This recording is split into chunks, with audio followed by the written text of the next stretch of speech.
what's wrong with Nigerians? Like, I'm part Nigerian, you know, and then people would be like, oh, but you're not, you're white, like.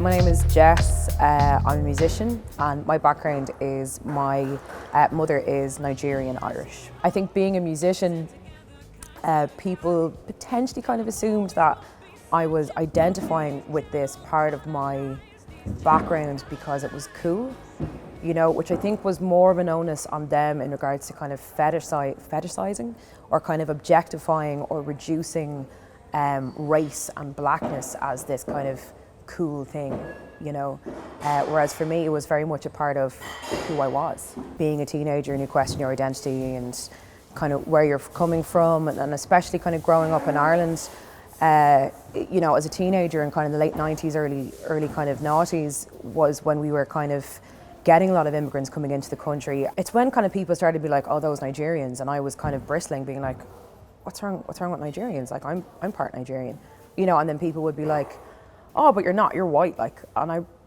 you know, and then kind of questioning why people were dismissing me as somebody who was mixed race because of the colour of my skin, even though I'm very much associated with being part Nigerian and also very much associated with being a person of colour. The other side of it too is, yeah, like growing up and kind of realising that your friends are starting to develop a lot of prejudices towards other races.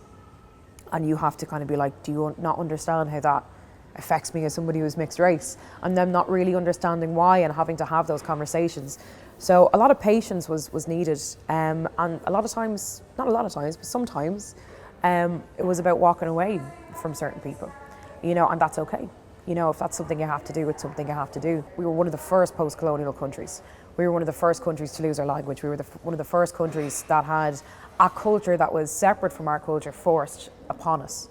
You know, and so as a result, people can feel very protective over what sense of historic national identity that we have left, and that's understandable. But it's when people push against the evolution of our culture, and we've seen that in America and we've seen that in the UK, and we're sandwiched in between those two places.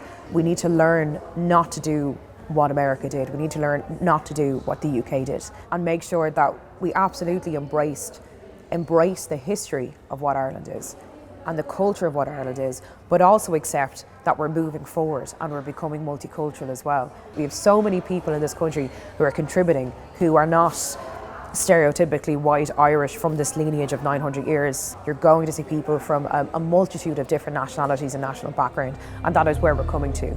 It doesn't mean we can't embrace our history as well.